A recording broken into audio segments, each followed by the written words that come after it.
Hello friends, எல்லாரும் எப்படி இருக்கீங்க? நான் உங்கள் விஜி. இன்றைக்கி உங்களுக்கு நான் ஒரு காளான் மசாலா எப்படி செய்கிறதுன்னு காட்டுறேன். இது குக்கர்லவே ஒரு ஒன் பாட் ரெசிபி மாதிரி ஈஸியாக செஞ்சே கூட காளான் ரெசிபி. காளான் நம்ம நல்லா க்ளீன் பண்ணி வச்சுக்கணும். இது உப்பு தண்ணியில் போட்டு நல்லா க்ளீன் பண்ணிக்கோங்க. ஒரு 4-5 வாட்டி அலசிட்டு சின்ன சின்ன பீஸாக கட் பண்ணி ரெடி பண்ணி வச்சுக்கோங்க. இந்த காளான் மசாலா சப்பாத்திக்கும் ஃப்ரைட் ரைஸ் அந்த மாதிரி செஞ்சு சாப்பிட்றதுக்கும் சூப்பராக இருக்கும். அதே மாதிரி சாம்பார் சாதத்துக்கு தொட்டு சாப்பிட்றதுக்கும் செம்மையாக இருக்கும். எப்படி செய்யலான்னு பார்க்கலாம் வாங்க. குக்கர் சூடு பண்ணிக்கோங்க. இதில் 2 ஸ்பூன் எண்ணெய் விட்டுக்கோங்க. எண்ணெய் நல்லா சூடானதுக்கப்புறம் இதில் இஞ்சி பூண்டு விழுது போட்டுக்கோங்க. ஒரு பெரிய ஸ்பூன் இஞ்சி பூண்டு பேஸ்ட்டு போட்டிருக்கேன் நான். இது நல்லா வீட்டிலவே நான் அரைச்ச இஞ்சி பூண்டு பேஸ்ட்டு.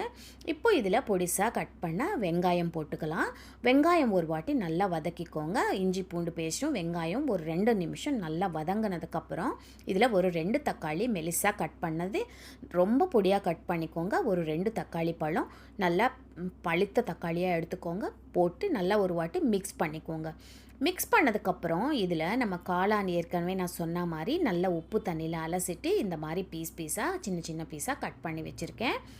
இது நம்ம இதில் போட்டுடலாம். இந்த காளான் ஃப்ரெஷ்ஷான காளானாக பார்த்து எடுத்துக்கோங்க. நல்லா இது போட்டதுக்கப்புறம் இதில் மஞ்சத்தூள் போட்டுக்கோங்க.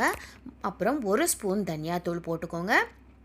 அப்புறமா இதில் 1/2 ஸ்பூன் ஜீரகத்தூள் போட்டுக்கோங்க. ஜீரகத்தூள் தனியாத்தூள் நான் வீட்டில் அரைச்சது தாங்க. நல்லா மிக்சியில் போட்டு நல்லா ஒரு வாட்டி வறுத்துட்டு அரைச்சிட்டிங்கன்னா சூப்பராக இருக்கும். இப்போ இதில் உப்பு போட்டுக்கோங்க. 1 ஸ்பூன் குழம்பு மிளகாய் தூள் போட்டுக்கோங்க. போட்டதுக்கப்புறம் நல்லா மிக்ஸ் பண்ணிக்கோங்க. மிக்ஸ் பண்ணதுக்கப்புறம் நீங்கள் ஒரு வாட்டி இதை நல்லா மிக்ஸ் பண்ணிவிட்டு தண்ணி பார்த்துக்கோங்க. தண்ணி தேவைன்னா ஒரு 1/2 கப் தண்ணி ஊற்றிக்கோங்க.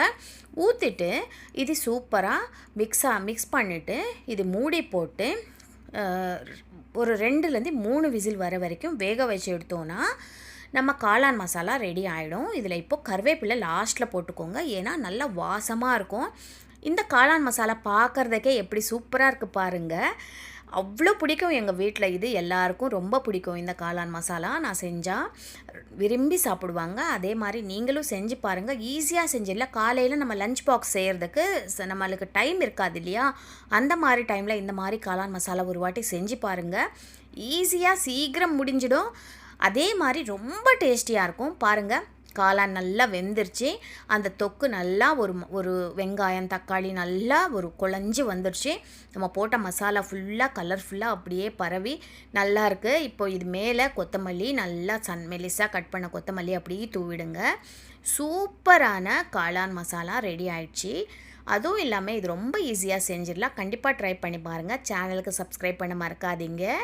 அது வரைக்கும் உங்கள் விஜி.